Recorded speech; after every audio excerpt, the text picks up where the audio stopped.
So what exactly is iteration in the context of programming? Well, in programming, iteration is when we repeatedly, which is another word for iteratively, run the same block of code until some condition is satisfied.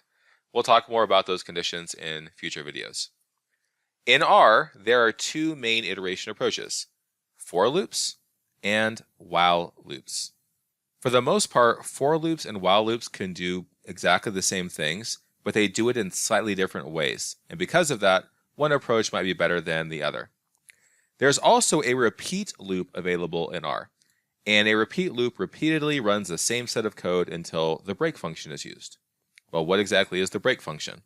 The break function is used to break out of the current iteration of the innermost loop of your repeat loop.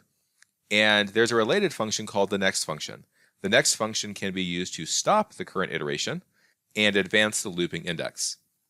I'll be honest, in over 20 years of R programming, I have never once used the repeat, break, or next functions.